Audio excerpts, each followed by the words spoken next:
저는 느헤미야 50일을 마무리하면서 나름 한 두 가지 교훈을 제가 얻었던 것 같습니다. 첫 번째는 우리 집이 교회에서 차로 15분 거리에 있지 않는 한 새벽과 저녁 기도회를 동시에 하는 것은 가급적 하지 말자. 그게 첫 번째 제 교훈이었고, 두 번째는 내가 앞으로 목회를 하거나 살아가면서 정말 힘들고 하나님의 기적이 필요할 때는 새벽과 저녁 하루 두 번씩 하나님께 부르짖어 기도해야겠다라는 생각이 들었습니다. 저는 20살 때부터 신앙생활을 하면서 새벽과 저녁 기도회를 매일 해본 적은 이번이 처음이었습니다. 처음에 느헤미야 50일을 시작하기 전에 내가 전혀 예상하지 않았던 하나님의 그런 강한 콜링을 제가 받으면서 이번 느헤미야 50일을 통해서 하나님께서 내게 뭔가 말씀하기를 원하시거나 아니면 뭔가 특별한 은혜를 주기를 원하시는가 보구나라는 그런 생각을 했었습니다. 아니나 다를까 느헤미야 50일가 절반도 되지 않아서 초반부터 하나님의 은혜와 축복과 무엇보다 제가 하나님 앞에 들고 나아갔던 기도 제목들에 대해서 하나씩 응답이 이루어지기 시작했습니다. 저는 이번 느헤미야 52에 제 개인적인 기도 제목 세 가지를 가지고 시작을 했는데, 첫 번째는 하나님이 신뢰할 수 있는 믿음의 사람이 되게 하소서. 두 번째는 하나님이 신뢰할 수 있는 가정을 이루게 하소서. 세 번째는 저를 향한 하나님의 중장기적인 비전에 관한 것이었습니다. 첫 번째 기도 제목으로 몇 주를 계속 기도하는 중에 주님은 하나님이 신뢰할 수 있는 사람은 예수님을 진정한 삶의 주인으로 삼는 사람이라는 깨달음을 주셨습니다. 이 내용은, 이 말씀은 이미 저와 여러분이 누구나 다 알고 있는 진리죠. 그렇지만 저에게는 또 성령의 감동으로 새롭게 깨달음이 주어졌습니다. 그렇다고 해서 제 삶에 예수님의 주권이 완벽하게 이루어졌다, 그것은 아니고 아직도 많은 것들이 부족하지만 저로서는 제 첫 번째 기도 제목에 대한 내 삶의 막연한 구름이 거치는 그런 계기가 되었습니다. 두 번째 기도 제목에 대해서도 얼마 지나지 않아 응답이 나타나기 시작했습니다. 지금 우리 가정의 상태가, 우리 부부의 관계가 하나님 앞에서 하나님 맡기실 일들을 능히 담아낼 수 있는 그런 형편인가?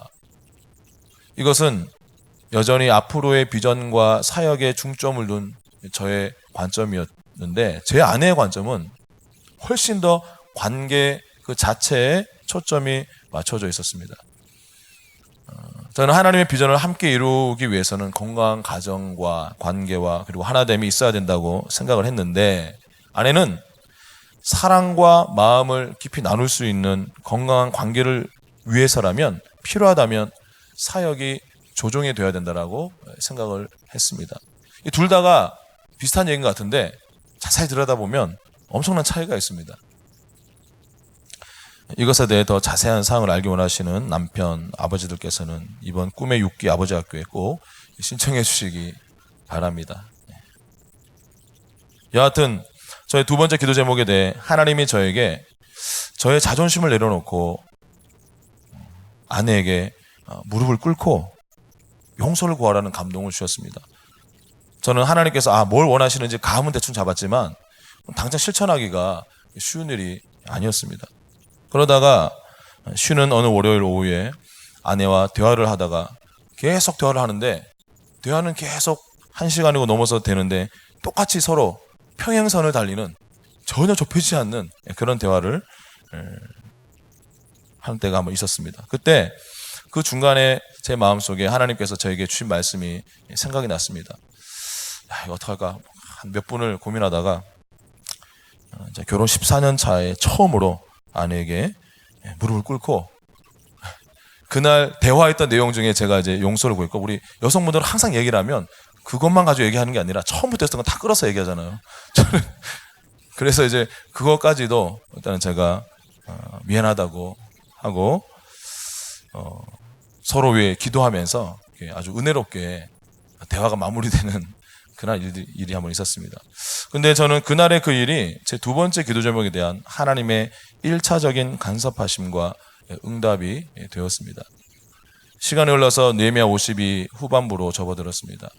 6주 차에 비전의 성벽을 재건하라. 이 기간 동안 저는 느헤미야 52 기간 제가 계속 해왔던 세 번째 기도 제목을 더 집중적으로 기도했습니다. 하나님의 비전에 대해서 묻고 기도하는 중에 그때 하나님 제 마음속에 내가 너의 비전이 되기를 원한다. 이런 감동을 주셨습니다. 저는 그때는 그게 무슨 의미인지 잘 몰랐습니다.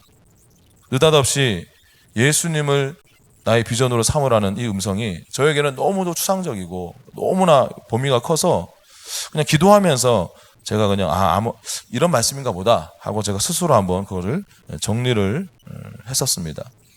예수님을 비전으로 삼으라는 말씀은 예수님처럼 살라는 말씀이겠지?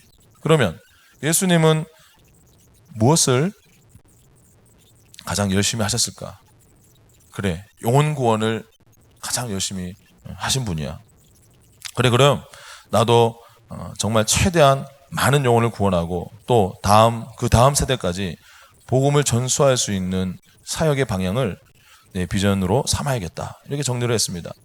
물론 그 생각도 제 개인적으로 굉장히 은혜가 있었습니다. 왜냐하면 제가 처음에 느헤미야 50일을 시작할 때 제 마음속에 하나님께 응답받고 싶었던 비전에 대한 응답은 뭐였냐면 내가 나중에 몇 세까지 어디서 뭘 하고 내가 어떤 사역을 어떻게 해야겠다. 아주 현상적이고 눈에 보이는 것에 관한 것들이었는데 그런데 이 6주 차에 기도하면서 그런 외형적인 것이 아니라 내가 정말 추구해야 할 그 알맹이 방향성을 또 다시 한번 하나님 앞에 집중하고 정리할 수 있어서 저는 개인적으로 좋았습니다.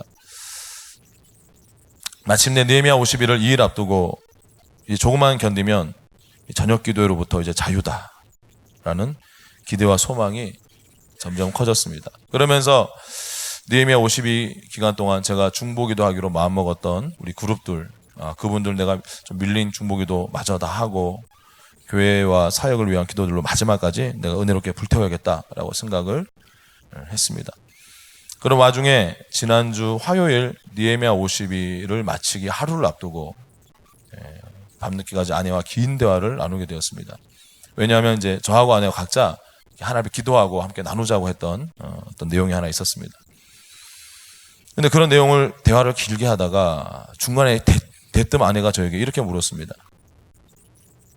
당신 요즘 큐티 하고 있어요? 그럼 물론 매일은 못하지만 그래도 설교 준비도 하고 셀 나눔지 만들고 사역 준비 때문에 내가 말씀은 매일 놓지 않고 보고 있어. 그럴 수밖에 없어. 근데 아내가 또 물어봤습니다. 왜 매일 큐티 안 해요? 제가 좀 당황해서 그래도 나 기도는 엄청 많이 하잖아. 당신 알잖아. 그날 늦은 밤까지 계속된 대화에서 아내가 저에게 말하고 싶은 한 가지는 바로 하나님만을 바라고 구하는 것. 사역을 더 잘하기 위해서가 아니라 정말 하나님을 알기 위해서 그분의 마음을 알기 위해서 큐티하고 기도하는 것. 정말 예수님을 닮아가는 것이 삶의 유일한 목적이 되어줄 수는 없느냐. 그 얘기를 아내가 계속 저에게 했었습니다. 저는 그 시간 다른 것은 제가 잘 모르겠지만 제가 분명히 알았던 것은 지금 내 삶에 내가 놓치고 있는 가장 중요한 것에 대해서 우리 아내의 입술을 통해서 지금 하나님이 나에게 말씀하고 있다는 것을 저는 알았습니다. 다음날 느헤미야 52 마지막 저녁 기도에서 저는 이것을 가지고 기도하는 중에 6주차 때 비전을 위한 기도를 하면서 하나님이 저에게 하나님 당신 자신이 저의 비전이 되기 원하신다라는 말씀이 무엇을 의미하는지를 조금 더 깨달을 수 있게 되었습니다. 그 말씀은 그 말씀 그 이상 그 이하도 아니었습니다. 저는 느헤미야 50일을 마치는 그 순간 저의 세 번째 기도 응답을 받았다라고 믿습니다. 저의 단기적인, 중기적인, 장기적인 비전은 하나님이십니다. 이제는 성도들에게 좋은 말씀을 나누기 위해서가 아니라, 사역의 효과적인 도구를 모으기 위해서가 아니라, 말씀이신 하나님을 알기 위해서 큐티하고, 나의 의무고 사역이기 때문에 예배드린 것이 아니라 그분을 정말 알기 원해서 예배하고 기도하기를 원합니다. 오늘 본문 말씀이 포함된 시편 27편은 고통스러운 상황 속에서도 실망하지 않고 하나님만을 바라보는 다윗의 신앙이 잘 녹아 있습니다. 평생을 삶과 죽음이 교차하는 그 극한의 전쟁터에서 보낸 다윗을 향해 하나님이 무엇을 명령하셨을까요? 시편 27편 8절 오늘 말씀 함께 다시 읽어보도록 하겠습니다. 시작. 너희는 내 얼굴을 찾으라 하실 때 내가 마음으로 주께 말하되 여호와여 내가 주의 얼굴을 찾으리이다 하였나이다. 어떤 상황 속에서도 하나님은 다윗에게 내 얼굴을 찾으라, 나를 구하라, 나만 바라보아라 라고 말씀하셨습니다. 하나님 향한 마음이 특심이었던 다윗이 얼마나 하나님을 자주 간절히 찾았는지 시편 119편 164절에 이렇게 고백합니다. 주의 의로운 규례들로 말미암아 내가 하루 7번씩 주를 찬양하나이다. 하나님께 내 마음에 합한 자라고 인정받은 다윗은 하루 7번씩 주님의 얼굴을 구하며 주님을 예배했습니다. 다니엘도 다윗처럼 날마다 하나님의 얼굴을 찾았던 사람이었습니다. 우리가 다니엘 6장을 읽다 보면 다니엘이 하루에 3번 성전을 향해 기도하는 것을 매일의 습관으로 삼았다는 것을 우리가 보게 됩니다. 자, 이런 다윗과 다니엘의 예배와 기도를 우리는 두 가지 관점으로 평가할 수가 있습니다. 그 평가는 뭐에 따라서 나누어지느냐? 지금 저와 여러분이 하나님의 은혜 안에서 우리가 어떻게 서 있는가에 따라서 우리는 이 두 가지를, 이 모습에 대해서 상반된 평가를 내릴 수가 있습니다. 첫 번째는 다니엘과 다니엘의 그 신앙 활동을 우리가 종교적인 어떤 관습, 일상적인 관습으로 보든지 아니면 그들이 주님과의 친밀한 관계의 어떤 표현으로 우리는 이해할 수 있습니다. 우리는 이 점에 대해서 분명해져야 합니다. 저는 우리가 다윗과 다니엘처럼 하나님의 초자연적인 보호를 받기 원한다면 우리가 하루에 7번 또는 3번 기도해야 한다라고 말하는 것이 아닙니다. 제가 말씀드리는 것은 하나님의 보호와 은혜는 주님과의 친밀함의 결과라는 것입니다. 하나님의 보호하심과 축복과 승리 안에 걷기 위해서는 어떤 특별한 공식이나 절차나 그런 간단한 지름길은 없습니다. 단지 주님과 친밀하게 걷고 동행하다 보면 내가 깨닫지 못하는 그 순간에도 그분의 날개 그늘 아래 내가 안식하고 거하고 있는 것을 발견하게 될 것입니다. 그저 단지 하나님의 도우심과 보호하심을 간구하지 마시고 우리를 도우시고 보호하시는 그분을 구하시기 바랍니다. 하나님의 보호하심의 약속으로 가득 차 있는 시편 91편 말씀을 하루에 50번 넘게 암송하고 선포한다 할지라도 우리가 예수님과 아무런 관계가 없으면 그 결과는 나타나지 않을 것입니다. 하나님 향한 기도와 예배는 거래도 아니고 업무적인 것이 아닙니다. 그것은 관계적인 것입니다. 여러분이 목사님 하루에 얼마나 많이 기도해야 우리가 승리하는 삶을 살 수 있을까요? 라고 물어본다면 여러분들은 가장 중요한 요점을 놓치고 있는 것입니다. 그것은 흡사 여러분의 배우자에게 내가 당신에게 하루에 몇 번 키스해야 되나요? 라고 묻는 것과 같은 것입니다. 아마 저희 아내는 제가 그렇게 묻는 것을 원하지 않을 것입니다. 그래서인지 제가 얼마 전에 한창 은혜 충만할 때 아내한테 그런 말을 했습니다. 여보, 내가 맥도날드의 빅맥처럼, 여러분 맥도날드 가면 빅맥 그 버거 있잖아요. 거기는 빵이 위에 있고 밑에 있고 중간에 하나 더 있습니다. 예, 고기가 2개 들어있습니다. 그래서 엄청 제일 큰 건데, 나 빅맥처럼 내가 하루의 시작과 또 마지막 그 중간에 내가 또 당신한테 사랑도 표현하고 내가 기도하고 내가 정말 나의 사랑으로 감싸줄게 라고 했더니 콧방귀도 안 낍니다.